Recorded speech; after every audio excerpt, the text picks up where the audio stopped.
একের দাগের দেখো সঠিক উত্তরটি নির্বাচন করো। কি বলেছে একের অঙ্কটা? একটি আধুলি, একটি 1 টাকা ও একটি 2 টাকার মূল্যের অনুপাত কত? আধুলি মানে হচ্ছে 50 পয়সা, 1 টাকা মানে হচ্ছে 100 পয়সা, আর একটি 2 টাকার মূল্য, 2 টাকা মানে হচ্ছে 200 পয়সা। তার মানে অনুপাতটা যেটা হবে সেটা হচ্ছে 50 পয়সা ইস্টু 100 পয়সা ইস্টু 200 পয়সা। এটাকে যদি আমি 50 দিয়ে ভাগ করি, 50 দিয়ে ভাগ করলে 1 হলো, এটা 2 হলো, আর এটা 4 হলো। তাহলে 1:2:4, 1:2:4। এই তাহলে বি এর অপশনটা হয়ে গেল। এরপরে 2-এরটা দেখো, একটি ত্রিভুজের উচ্চতাগুলি কটি বিন্দুতে ছেদ করে? একটি ত্রিভুজের উচ্চতাগুলি একটি বিন্দুতে ছেদ করে। একটি ত্রিভুজের উচ্চতা বলতে দেখো, এই একটা ত্রিভুজ, ঠিক আছে, এখান থেকে এই বাহুর উপরে লম্ব টানলে এটা হচ্ছে উচ্চতা, এখান থেকে এই বাহুর উপর লম্ব টানলে উচ্চতা, আর এখান থেকে এই বাহুর উপর লম্ব টানলে উচ্চতা। এই যে তিনটে উচ্চতা না একটা বিন্দু দিয়ে পাস করা একটা সমবিন্দু হয়, তাহলে এটাকে একটা বিন্দু দিয়েই পাস করবে। কোনো চিত্রের ঘূর্ণন প্রতিসাম্য কোণ 72 ডিগ্রি হলে চিত্রটির ঘূর্ণন প্রতিসাম্য মাত্রা কত হবে? ঠিক আছে, মাত্রা হবে 5 হবে। অর্থাৎ তোমাকে 360 ডিগ্রিকে 72 ডিগ্রি দিয়ে ভাগ করতে হবে, সেখানে মাত্রা বেরোবে 5। 4-এটা দেখো, √361 মাইনাস √289 সমান কত? 361 বর্গমূল করবে আর 289 বর্গমূল করবে। দেখো 361 যদি বর্গমূল করি এই, তাহলে 1 1 গেল, 2 6 1, তাহলে 1-এর ডবল 2 হলো, তাহলে 9 যদি খাওয়ায় তাহলে 9 9 81 1, 9 2 18 19 20 21 22 23 24 26 261, তার মানে 19 হয়ে গেল। এইটা হয়ে যাচ্ছে 19, আর 289 বর্গমূল হবে 17। ঠিক আছে, তাহলে বিয়োগ করলে কত হয়ে যাবে? 2 হয়ে যাবে। তাহলে 2 অ্যান্সার। এক্স প্লাস 1/x সমান 4 হলে x² প্লাস 1/x² এর মান কত? তাহলে x² প্লাস 1/x², এটা হচ্ছে দেখো সূত্র হচ্ছে x প্লাস 1/x তার square minus 2 × x × 1/x, x কেটে গেল, তাহলে x প্লাস 1/x এর মান বলে দিচ্ছে 4, তাহলে 4² মাইনাস 2 অর্থাৎ 4 4 16 মাইনাস 2 অর্থাৎ 14 অ্যান্সার। এরপরে 14 অ্যান্সার হলো। এরপরে দেখো, একটি বর্গাকার জমির পরিসীমা 20 সেমি হলে তার ক্ষেত্রফল কত? দেখো বর্গাকার জমির পরিসীমা যদি 20 হয়, তাহলে এর একটা বাহুর দৈর্ঘ্য কত হবে? 20/4। ঠিক আছে, একটি বাহুর দৈর্ঘ্য 20/4 মানে 5 সেমি। এইবার ক্ষেত্রফল বার করতে গেলে কি করতে হবে? বাহুকে বাহু দিয়ে গুণ করতে হবে, অর্থাৎ 5 5 25 বর্গ সেমি। তাহলে উত্তর হয়ে যাবে ডি এর অপশন। 2-এর দাগে দেখো, নিচের প্রশ্নগুলির উত্তর দিতে বলেছে। দুটি বইয়ের দামের অনুপাত 2:5।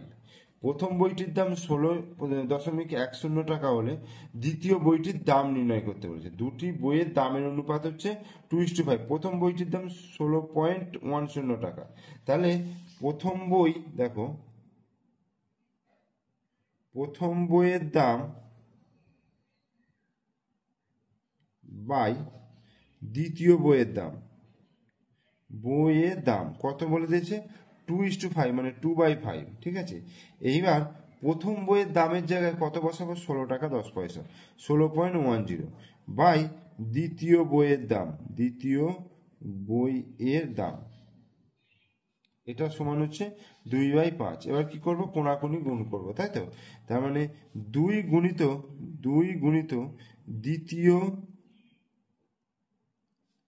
দ্বিতীয় বইয়ের দাম, সমান 16.10 গুণিত 5। তাহলে বা দ্বিতীয় বইয়ের দাম তাহলে কত হচ্ছে? অর্থাৎ দ্বিতীয়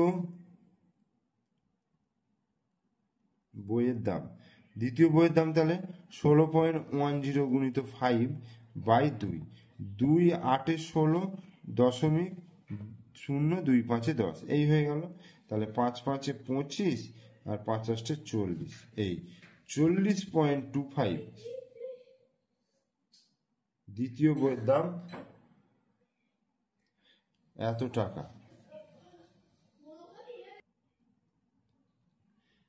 দুইয়েরটা বলছে 3x² প্লাস 4x ও 5x² মাইনাস এক্স এর যোগফল 3x মাইনাস 5x² থেকে কত বড়। তাহলে এদের যোগফল, তাহলে এদের যোগফল দেখো কত হচ্ছে, 3x² প্লাস 4x এটা প্লাস 5x² মাইনাস এক্স, এদের যোগফল দেখো 3x² plus 4x plus 5x² minus x.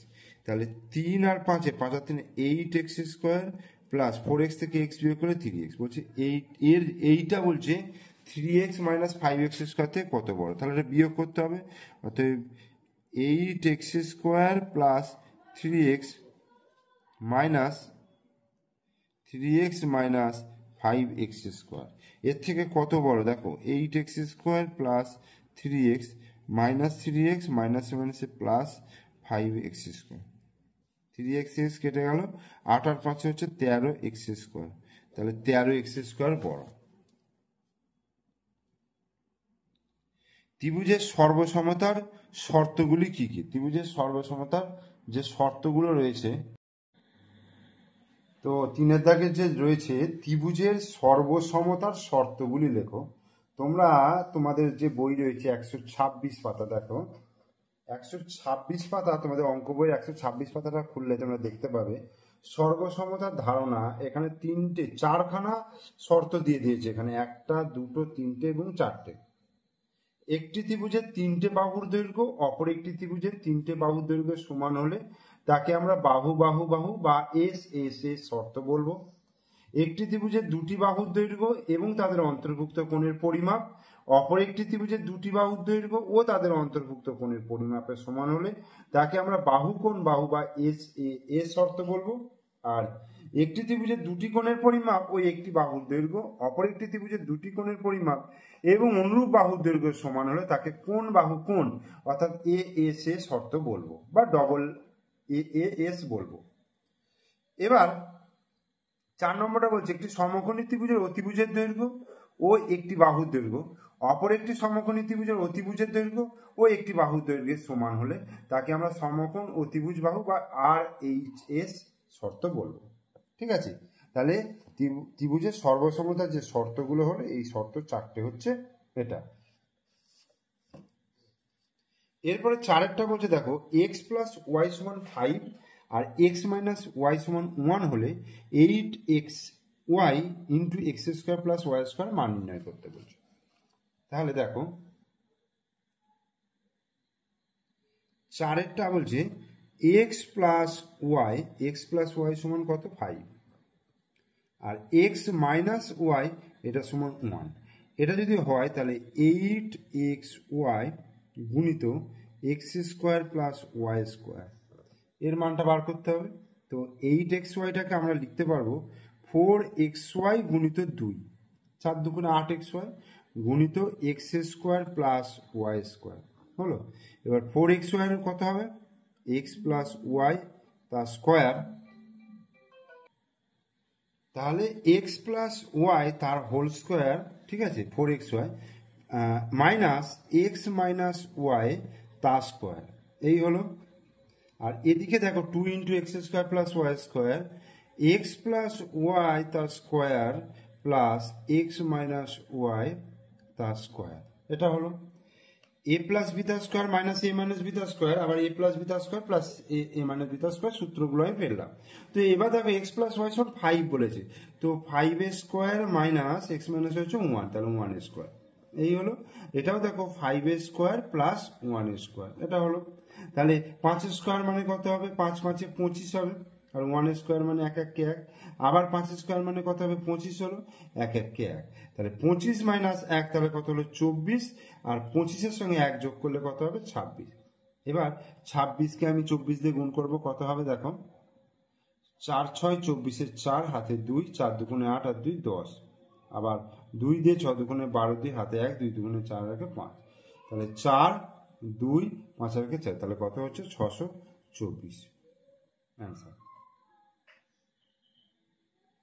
এরপর কি আছে 5 দাগের বলছে রমেশ বাসে করে 12 কিমি যায় 40 মিনিটে, তাহলে বাসের গতিবেগ ঘন্টায় কত, মানে 40 মিনিটে যাচ্ছে 12 কিমি, তার মানে 60 মিনিটে, 60 মিনিট মানে হচ্ছে 1 ঘন্টা, তাহলে 60 মিনিটে যাচ্ছে কত কিমি, এটা আমাকে বার করতে হবে। তাহলে দেখো, তাহলে রমেশ 40 মিনিটে যায়, রমেশ 40 মিনিটে যায় 12 কিমি, রমেশ 1 মিনিটে যায় 12/40 কিলোমিটার, রমেশ 60 মিনিটে যায় 12 গুণিত 60/40, 0 0 কেটে গেল, 4 3 12, 3 6 18 কিমি। ঠিক আছে, 3 6 18 কিমি। এবার 6 অঙ্কটা দেখো, বলছে আচ্ছা এটা আগেরটা কি হয়ে গেল, তাহলে গতিবেগ হয়ে গেল। দেখো রমেশের গতিবেগ বা বাসের গতিবেগ, বাসের গতিবেগ, বাসের গতিবেগ কত হয়ে গেল, 18 কিলোমিটার পার ঘন্টা। এবার 6 অঙ্কটা দেখো, বলছে একটি সুষম ষড়ভুজের কর্ণের সংখ্যা নির্ণয় করতে বলছে। তো একটা সুষম ষড়ভুজ যদি হয় এরকম, এটা হচ্ছে সুষম ষড়ভুজ। এবার কর্ণের সংখ্যা বলতে 1 2 3 4 5 6 7, আর এইখানে দেখো 8। ঠিক আছে, তাহলে কটা কর্ণ হয়ে গেল, 8টা কর্ণ হয়ে গেল। একটি সুষম ষড়ভুজের কর্ণের সংখ্যা তাহলে পেয়ে গেলাম কটা, 8টি।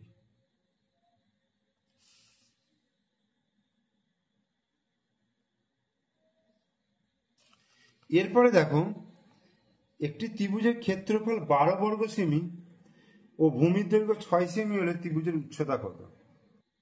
তাহলে ত্রিভুজের ক্ষেত্রফল আছে 12 বর্গ সেমি আর ভূমির দৈর্ঘ্য 6 সেমি।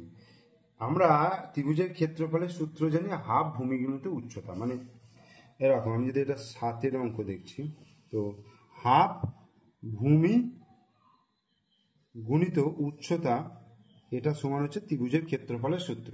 তো এইটার সমান আমরা কি লিখতে পারবো, 12, এখানে 12 বর্গ সেমি বলেছে, তাহলে হাফ গুণিত ভূমিটা কত বলে দিয়েছে, ভূমি হচ্ছে 6 গুণিত কত, উচ্চতা, এই সমান 12।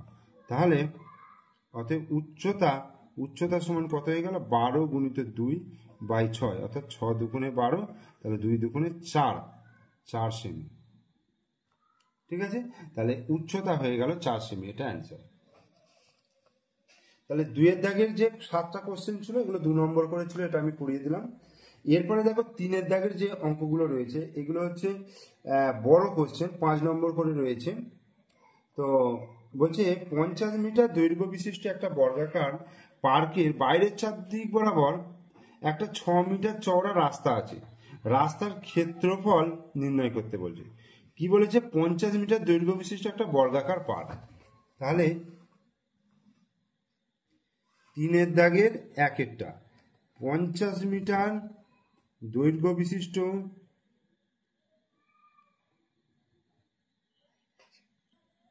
তাহলে 50 মিটার বাহু বিশিষ্ট, দেখো এটা বলছে 50 মিটার, ঠিক আছে, প্রত্যেকটা বাহুই 50 মিটার করে।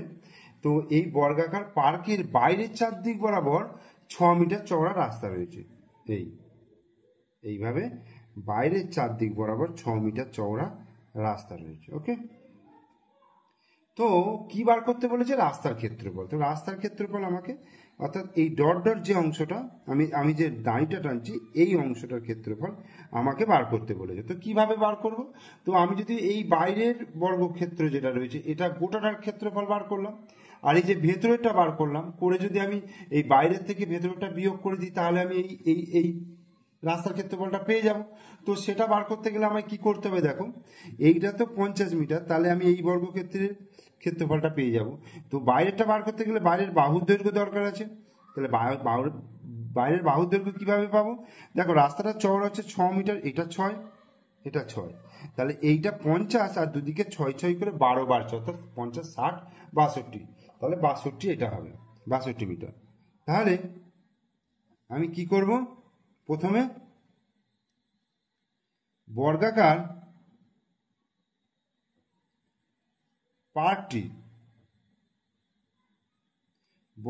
পার্কটির ক্ষেত্রফল,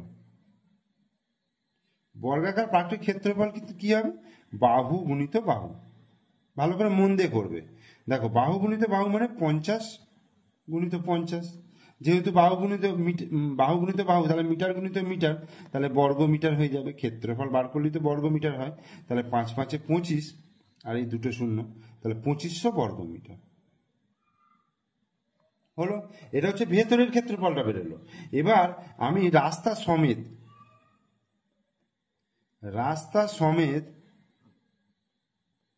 পার্কটির বাহুর দৈর্ঘ্য সমান 50 প্লাস দুদিকে 6 6 করে বাড়লো, তাহলে 50 60 62 মিটার। ঠিক আছে, অতএব রাস্তা সমেত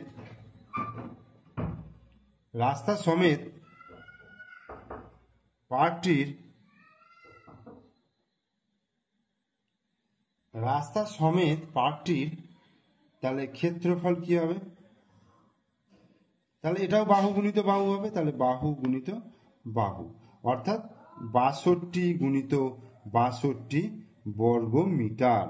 এবার 62কে 62 দিয়ে গুণ করলে কত হবে, দেখো 62কে 62 দিয়ে গুণ, 2 দুগুণে 4, 6 দুগুণে 12, 124, 6 দুগুণে 12 দিয়ে হাতে 1, 6 36 থাকে 37, 4 2 2 4, 7 8 8 3, তাহলে 3 8 4 4 এত বর্গ মিটার। ঠিক আছে, 3844 বর্গ মিটার, এটা হচ্ছে 2500 বর্গ মিটার। তাহলে রাস্তার ক্ষেত্রফল কত হবে, অতএব রাস্তার ক্ষেত্রফল এই 3844 বিয়োগ 2500 এত বর্গ মিটার, তাহলে 44 5 হাতে 344, আর এখানে 2 3 1344 এত বর্গ মিটার, এটাই অ্যান্সার হয়ে গেল। এরপরে 2 দাগের অঙ্কটা দেখো, বলছে একটি ট্রেন 4 সেকেন্ডে একটি টেলিগ্রাফ পোস্ট এবং 20 সেকেন্ডে 264 মিটার দীর্ঘ একটি সেতু অতিক্রম করতে পারে। এই ট্রেনটির দৈর্ঘ্য এবং গতিবেগ কত হিসাব করতে বলেছে। তাহলে দেখো, ট্রেনটা 4 সেকেন্ডে একটা টেলিগ্রাফ পোস্ট অতিক্রম করছে, আর 20 সেকেন্ডে 264 মিটার দীর্ঘ সেতু অতিক্রম করছে। এটা তোমরা জানো, যেহেতু তোমাদের টেক্সট বুক পুরো পড়া হয়ে গেছে, অঙ্ক করা হয়ে গেছে। তো সেখানে আমরা কি শিখেছিলাম, যে একটা টেলিগ্রাফ পোস্ট বা একটা কোনো সরু গাছকে অতিক্রম করতে হলে ট্রেনটিকে কতটা দৈর্ঘ্য যেতে হয়, নিজের দৈর্ঘ্যটা শুধু যেতে হয়। আর যদি কোনো সেতুকে অতিক্রম করতে হয়, তাহলে নিজের দৈর্ঘ্য প্লাস সেতুর দৈর্ঘ্য যেতে হয়। তাহলে স্বাভাবিক কি হচ্ছে, ট্রেনটি 20 সেকেন্ডে যায়, তাহলে কি লিখবো, ট্রেনটি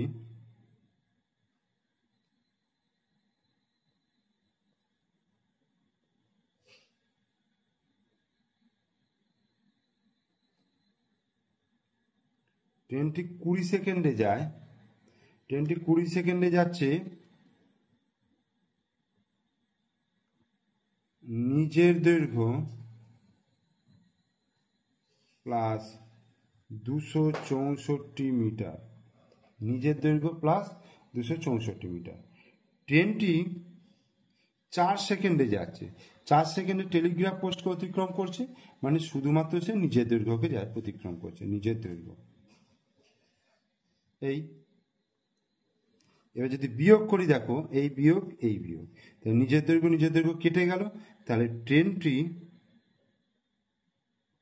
20 বিয়োগ 4 হচ্ছে তোমার এখানে কত হচ্ছে 16, তাহলে 16 সেকেন্ডে যায়, 16 সেকেন্ডে যাচ্ছে কত, 264 মিটার। ট্রেনটি 1 সেকেন্ডে যায়, তাহলে কত হচ্ছে 264/16 মিটার।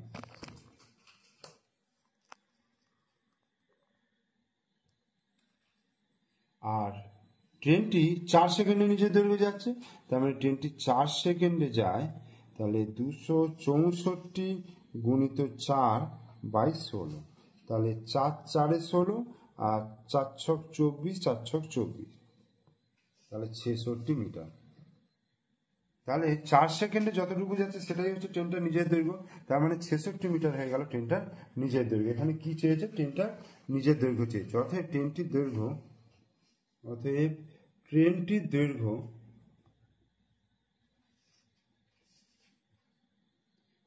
দৈর্ঘ্য হচ্ছে 66 মিটার। এবার গতিবেগ চেয়েছে, যেটা একটা অ্যান্সার হয়ে গেল। এবার গতিবেগ চেয়েছে। গতিবেগ মানে 3600 সেকেন্ডে কতটা যাচ্ছে সেটা আমাকে বার করতে হবে, ঠিক আছে? আমি যদি এখানে লিখি সময়, এটা হচ্ছে সেকেন্ড লিখলাম, আর হচ্ছে দূরত্ব এখানে লিখলাম মিটার, ঠিক আছে? তাহলে ট্রেনটা ধরো এখানে বলেছে, আচ্ছা আমি 66 মিটার যে যাচ্ছে এটা কত সেকেন্ডে? 4 সেকেন্ডে। 4 সেকেন্ডে যাচ্ছে 66 মিটার, এটা আমি লিখলাম। আর 3600 সেকেন্ডে তাহলে কতটা যাচ্ছে এটা বার করবো।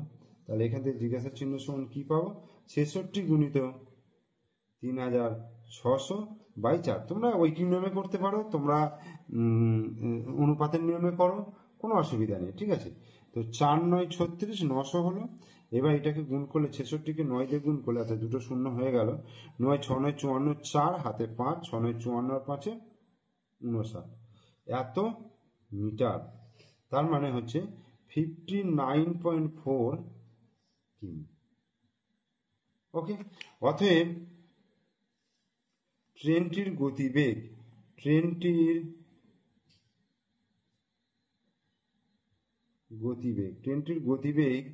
59.4 কিলোমিটার পার ঘন্টা।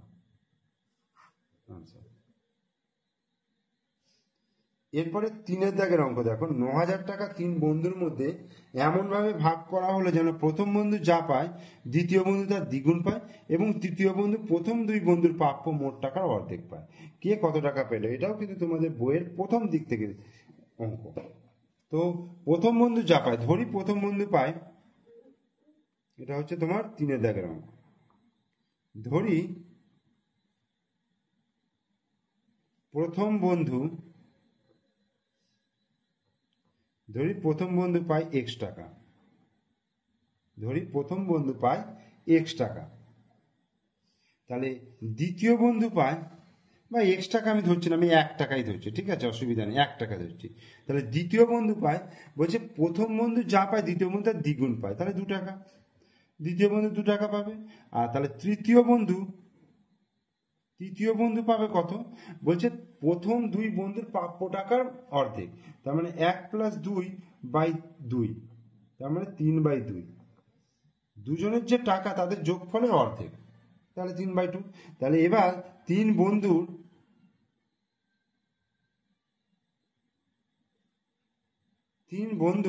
টাকার অনুপাত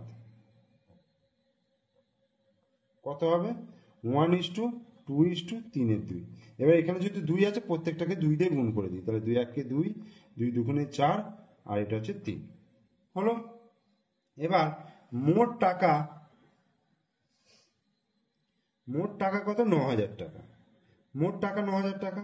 তাহলে অতএব প্রথম বন্ধু পাবে, দেখো প্রথম বন্ধু পাবে কত টাকা পাবে?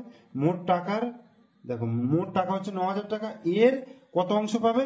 দেখো প্রথম বন্ধু হচ্ছে 2 টাকা, মোট কত? 4 3 7 8 2 9, তার মানে 9 ভাগের মধ্যে 2 ভাগ টাকা প্রথম বন্ধু পাচ্ছে, তাহলে 9 1000, তাহলে 2000 টাকা। অর্থাৎ দ্বিতীয়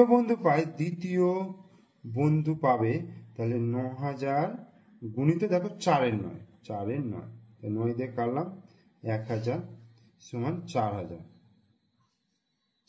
টাকা। অর্থাৎ তৃতীয় বন্ধু পাবে 9000 গুণিত 3 9, 1000 সমান 3000 টাকা। ওকে, 2000, 4000, 3000, তাহলে এটাই উত্তর হয়ে গেল, অ্যান্সার। 4 বলছে একটি বাস সকাল 7টা 30 মিনিটে কলকাতা থেকে রওনা হয়ে কোথাও না থেমে দুপুর 12টায় দীঘা পৌঁছালো। 7:30 কলকাতা থেকে রওনা দিল এবং কোথাও না থেমে কোথায় দুপুর 12টার সময় দীঘা পৌঁছালো। যদি বাসটির গতিবেগ ঘন্টায় 45 কিমি হয় তাহলে কলকাতা থেকে দীঘার দূরত্ব কত? আগে আমাকে দেখতে হবে যে কতক্ষণ পৌঁছাতে সময় লাগলো। ঠিক আছে, দীঘা যেতে বাসটির সময় লাগলো।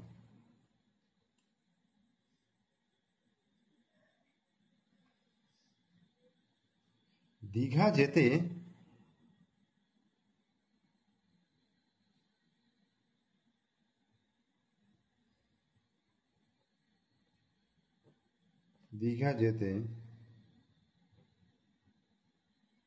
বাসটির সময় লাগলো। দীঘা যেতে বাসটির সময় লাগলো, দেখো 12টা, দুপুর 12টা মাইনাস সকাল 7:30। ঠিক আছে, দুপুর 12টা মাইনাস সকাল 7:30। আমি যদি 8টা থেকেও ধরি তাহলে 8টা, 9টা, 10টা, 11টা, 12টা, মানে 4 ঘন্টা, আর এখানে 30 মিনিট থাকছে, তাহলে 4 ঘন্টা 30 মিনিট মানে 4.5 ঘন্টা। ঠিক আছে, 4.5 ঘন্টা। এবার এখানে বলেছে ঘন্টায় 45 কিমি যাচ্ছে, তাহলে বাসটি, আচ্ছা এইটা মানে হচ্ছে 4.5 ঘন্টা, মানে আমি এইভাবে লিখি 4 পূর্ণ 1 2, 4 দুগুণে 8, 9 2 ঘন্টা। ঠিক আছে, এইভাবে লিখলাম। 4 ঘন্টা 30 মিনিট মানে কি 4.5 ঘন্টা, এই যে 4.5 ঘন্টা, তাহলে সেটাকে আমি 9 2 ঘন্টা লিখে নিলাম। তাহলে বাসটি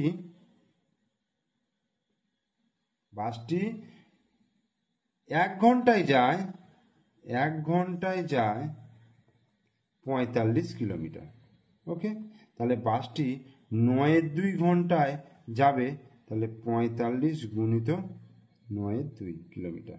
তাহলে 9, 5 9 45-এর 5, হাতে 4, 4 9 36, 37 38 39 40, এত বাই 2, তাহলে 202.5 এত কিলোমিটার, 202.5 কিলোমিটার। অতএব কলকাতা থেকে দীঘার দূরত্ব 202.5 কিলোমিটার। আনসার। এবার 4-এর দাগের 1-এর অঙ্কটা বলছে কোনো জায়গার তাপমাত্রা বলছে 12 ডিগ্রি সি, প্রতি ঘন্টায় সমান হারে তাপমাত্রা কমতে কমতে 8 ঘন্টা পরে সেখানকার তাপমাত্রা -4 ডিগ্রি সি হয়। প্রতি ঘন্টায় কত ডিগ্রি তাপমাত্রা কমেছে? কি বলছে যে কোনো জায়গার তাপমাত্রা বলছে 12 ডিগ্রি সি, এবং প্রতি ঘন্টায় সমান হারে তাপমাত্রা কমতে কমতে 8 ঘন্টা পরে সেখানকার তাপমাত্রা হচ্ছে -4 ডিগ্রি সি। তাহলে প্রতি ঘন্টায় কত ডিগ্রি করে তাপমাত্রা কমেছে? দেখো, কোনো জায়গার তাপমাত্রা কোনো জায়গার তাপমাত্রা 12 ডিগ্রি সি। ঠিক আছে, আচ্ছা তাপমাত্রা কমে হয়েছে,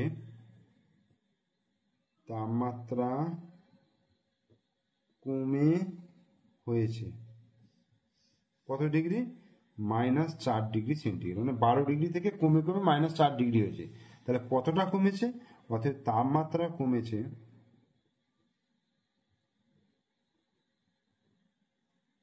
কত? -4 ডিগ্রি থেকে -12 ডিগ্রি সি, অর্থাৎ -16 ডিগ্রি সি কমেছে। অর্থাৎ 12 ডিগ্রি থেকে 16 ডিগ্রি, -16 ডিগ্রি হলে তবে -4 ডিগ্রি আসে, অর্থাৎ -16 ডিগ্রি কমেছে।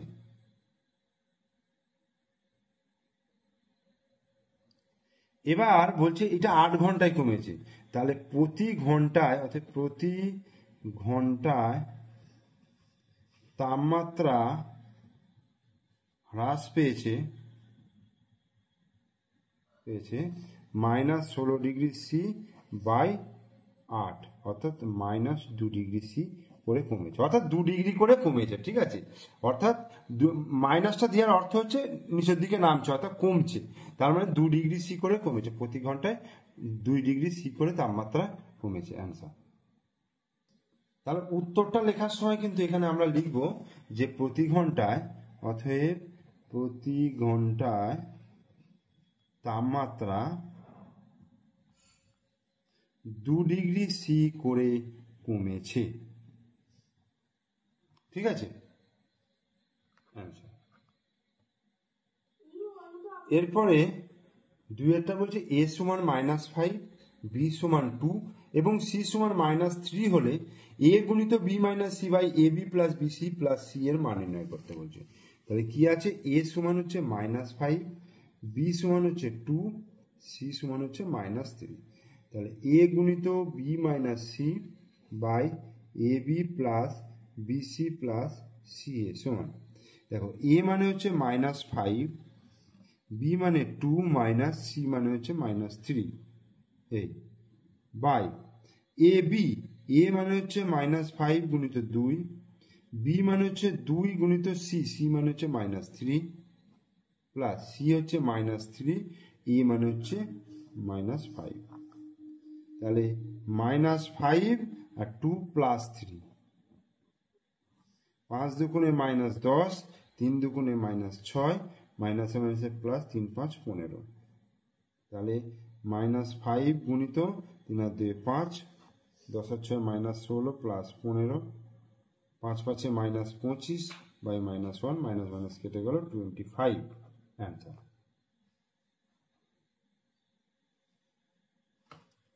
এরপরে 5-এর দাগের দেখো কি আছে, 5-এর দাগে যে কোনো একটি করতে বলেছে। তো দেখো এগুলো হচ্ছে সূচকের অঙ্ক। দেখো প্রথম আছে 6 to the power Q minus third bracket second bracket first bracket 6 square তার হোল কিউব গুণিত 6 to the power 4 second bracket ভাজিত 6 টু দি পাওয়ার 7। এই তাহলে 6 to the power Q minus, এই তাহলে 6 স্কোয়ার তার কিউব মানে 3 6 টু দি পাওয়ার 3 দুগুণে 6, ঠিক আছে, গুণিত 6 টু দি পাওয়ার 4 ভাজিত 6 টু দি পাওয়ার 7। এই তাহলে 6 to the power cube minus 6 to the power 6 plus 4 ভাজিত 6 টু দি পাওয়ার 7। তাহলে 6 to the power cube minus, দেখো 6 টু দি পাওয়ার 6 আর 4 10 ভাজিত 6 to the power 7। 6 to the power cube minus, এটা কি হবে 6 টু দি পাওয়ার 10 মাইনাস 7, ভাগ থাকলে বিয়োগ হয়ে যাবে। তাহলে 6 টু দি পাওয়ার কিউব বিয়োগ 6 to the power 7 R 3 10 cube. এবার 6 টু দি পাওয়ার কিউব থেকে 6 টু দি পাওয়ার কিউব যদি বিয়োগ করি তাহলে কি হয়ে যাবে, 0 হয়ে যাবে। এরপরে দেখো 2-এর অঙ্কটা, এটাও সূচকের অঙ্ক। তো কিভাবে করব, প্রথমে 2 টু দি পাওয়ার 8 গুণিত a to the power 5 plus 2 to the power 5 গুণিত a টু দি পাওয়ার 8। আচ্ছা, এখান থেকে আমি 2 টু দি পাওয়ার 5 গুণিত a টু দি পাওয়ার 5 যদি কমন নিই, দেখো কি থাকছে, 2 টু দি পাওয়ার 5 কমন নিলে এটা 2 টু দি পাওয়ার কিউব থাকছে, আর a টু দি পাওয়ার 5 তো চলে এলো, প্লাস 2 টু দি পাওয়ার 5 চলে গেল, তাহলে এখান থেকে a টু দি পাওয়ার 5 গেলে a to the power cube by 32 গুণিত 8 plus a to the power cube গুণিত a টু দি পাওয়ার 0 মানে হচ্ছে 1 সমান 2 টু দি পাওয়ার 5 মানে 32 গুণিত a টু দি পাওয়ার 5 গুণিত 2 টু দি পাওয়ার কিউব মানে 8 plus a to the power cube by 32 গুণিত 8 plus a to the power cube. এবার 8 plus a to the power cube পুরোটা একসঙ্গে কেটে যাচ্ছে, 32 32 কেটে যাচ্ছে, তাহলে a to the power 5 answer হয়ে গেল। তাহলে এই ভিডিওতে আমি তোমাদের 5-এর দাগ পর্যন্ত করালাম 4 নম্বর প্রশ্নপত্রে, যেটা তোমাদের পেজ নম্বর হচ্ছে 167 পেজ। ভিডিওটা তোমরা ভালো করে মনোযোগ সহকারে দেখো। ভিডিওটা ভালো লাগলে লাইক করবে, কমেন্টস করবে। অসুবিধা থাকলে অবশ্যই আমাকে জানাবে, আমি যতটা সম্ভব পারবো তোমাদেরকে সলভ করে দেওয়ার চেষ্টা করব। আর তোমরা যদি আমার চ্যানেলে নতুন দর্শক হও অবশ্যই চ্যানেলটিকে সাবস্ক্রাইব করে রেখো, কারণ তোমরা যে এরপরে ক্লাস 8 উঠবে, 8এও কিন্তু আমি রাইমার্টিনের প্রশ্নবিচিত্র সলভ তোমাদের করে দেবো। তাই অবশ্যই বলবো তোমরা সাবস্ক্রাইব করে রেখে দিও এবং পাশে থাকা বেল আইকন প্রেস করে দিও। ওকে, থ্যাংক ইউ।